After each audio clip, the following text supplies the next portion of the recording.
Bapak, Ibu, Saudara semua yang terkasih, kita akan membaca dan merenungkan firman Tuhan dari Kitab Yesaya pasal 5 ayat 1 sampai ayat yang ke-7. Nyanyian tentang kebun anggur. Aku hendak menyanyikan nyanyian tentang kekasihku. Nyanyian kekasihku tentang kebun anggurnya. Kekasihku itu mempunyai kebun anggur di lereng bukit yang subur. Ia mencangkulnya dan membuang batu-batunya dan menanaminya dengan pokok anggur pilihan. Ia mendirikan sebuah menara jaga di tengah-tengahnya dan menggali lubang tempat memeras anggur. Lalu dinantinya supaya kebun itu menghasilkan buah anggur yang baik, tetapi yang dihasilkannya ialah buah anggur yang asam. Maka sekarang, hai penduduk Yerusalem dan orang Yehuda, adillah antara aku dan kebun anggurku itu. Apakah lagi yang harus diperbuat untuk kebun anggurku itu yang belum ku berbuat kepadanya? Aku menanti supaya dihasilkannya buah anggur yang baik. Mengapa yang dihasilkannya hanya buah anggur yang asam? Maka sekarang aku mau memberitahukan kepadamu apa yang hendak kulakukan kepada kebun anggurku itu. Aku akan menebang pagar durinya sehingga kebun itu dimakan habis dan melanda temboknya, sehingga kebun itu diinjak-injak. Aku akan membuatnya ditumbuhi semak-semak, tidak dirantingi dan tidak disiangi, sehingga tumbuh putri malu dan rumput. Aku akan memerintahkan awan-awan supaya jangan diturunkannya hujan ke atasnya. Sebab kebun anggur Tuhan semesta alam ialah kaum Israel dan orang Yehuda, ialah tanam-tanaman kegemarannya. Dinantinya keadilan, tetapi hanya ada kelaliman. Dinantinya kebenaran, tetapi hanya ada keonaran. Demikian jawab pembacaan firman Tuhan bagi kita. Baik, tema perenungan bagi kita buah kebenaran dan keadilan. Saudara-saudara pendengar yang dikasihi Yesus Kristus, biasanya kita mengerjakan sesuatu, selalu ada pengharapan bahwa kiranya kita mendapatkan hasil daripadanya. Tetapi apabila pekerjaan yang kita kerjakan itu hasilnya tidak kunjung tiba, maka kita pasti akan sangat kecewa, bukan? Hal ini juga dialami oleh Tuhan Allah dengan umatnya Israel. Dalam bacaan ini, umat Israel diumpamakan dengan pokok anggur pilihan yang diambil dari Mesir dan ditanamkan di negeri yang subur, yaitu tanah Kanaan, dengan harapan kiranya menghasilkan buah anggur yang baik. Itulah sebabnya Tuhan Allah mengusahakannya, menggemburkan tanahnya, memagarinya, mendirikan satu menara jaga baginya, dan banyak kegiatan lain lagi. Nah, berdasarkan kemurahan Allah itulah umat Israel dibawa keluar dari Mesir, dianugerahi tanah Kanaan bagi mereka dengan harapan kiranya bangsa Israel akan mengeluarkan buah-buah kebaikan, ketaatan, kasih dan kesetiaan. Harapan ini semakin bertambah ketika pertumbuhan bangsa Israel semakin banyak dan lebih subur dari semula. Sudah tentu semuanya ini merupakan tanda bahwa pohon anggur itu akan mengeluarkan buah anggur yang baik dan menyenangkan.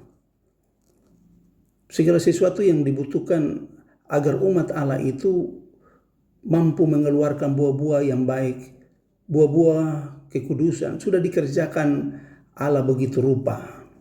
Namun Israel tidak mampu menghayati makna pemberian tanah Kanaan oleh Allah kepada mereka dengan baik. Di tanah Kanaan seharusnya mereka mengamalkan keadilan, tetapi yang nampak ialah keonaran. Tingkah laku mereka adalah cara hidup yang kejam dan lalim. Mereka yang seharusnya menjunjung tinggi kebenaran itu, ternyata hidup mereka penuh dengan keonaran. Israel sebagai kebun anggur milik Allah telah mengeluarkan buah anggur yang asam, buah anggur yang busuk bagi Allah. Ternyata dalam kebun anggur ini tidak ada buah yang baik, sekalipun Allah dengan penuh kasih dan kesabaran telah merawatnya. Nah, ketika kebun anggur itu tetap mengeluarkan buah anggur asam, maka siapakah yang salah? Saudara, betapa kecewanya Allah sebagai pemilik kebun anggur. Betapa kecewanya Allah melihat umat pilihannya tidak menghiraukan dirinya dan hukum-hukumnya. Untuk mengatasi masalah ini, maka Allah tidak akan membiarkan penyelewengan umatnya terus berlangsung. Kesalahan yang mereka buat hanya dapat dihentikan dengan tindakan keras, seperti yang terdapat dalam ayat 5 dan ayat 6. Demi kebaikan umatnya sendiri, maka Allah tidak dapat mengizinkan mereka berbuat dosa tanpa dihukum. Ibrani pasal 6 ayat 8 berkata, tetapi jikalau tanah ini menghasilkan semak duri dan rumput duri, tidaklah ia berguna dan sudah dekat pada kutub yang berakhir dengan pembakaran. Karena itu Tuhan Allah berkata, aku akan menebang pagar durinya sehingga kebun itu dimakan habis, dan melanda temboknya sehingga kebun itu diinjak-injak. Aku akan membuatnya ditumbuhi putri malu dan rumput. Maksudnya adalah bahwa Allah akan membiarkan umat Israel tanpa perlindungannya dan pemeliharaannya, sehingga mereka gampang digerogoti dari semua pihak oleh bangsa-bangsa lain. Kemurnian hidup mereka sebagai bangsa akan dirusak dengan datangnya bangsa-bangsa lain, sehingga mereka sangat menderita. Betapa ngerinya jika Allah menjauhkan naungannya dari umatnya.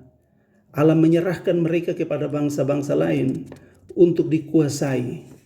Kerapuhan dan ketidakmampuan umat pilihan Allah untuk mengeluarkan buah-buah kebaikan dan kekudusan sangat mengecewakan hati Allah dan mendatangkan penderitaan atas hidup mereka. Nah, saudara-saudara yang dikasihi Yesus Kristus, Allah juga mengurniakan kepada kita hidup sebagai bangsa merdeka.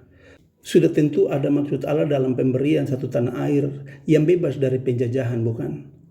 Allah menghendaki agar bangsa kita juga dapat mengeluarkan buah-buah kebaikan, menegakkan keadilan, membebaskan rakyat kecil dari penderitaan, dari kemiskinan, bebas dari korupsi, kolusi, serta nepotisme. Dan sudah tentu semua kita menyambut rencana itu dengan semangat, bukan? Namun harapan tinggal harapan. Semua itu kandas dimakan tikus. Orang-orang yang dipercayakan untuk mengurus, menata, mengatur kehidupan bangsa ini tidak puas dengan keadaannya serta menjadi rakus. Maka terjadilah korupsi di semua tingkatan dan jenjang. Rakyat kecil mengalami penderitaan, mengalami ketertindasan.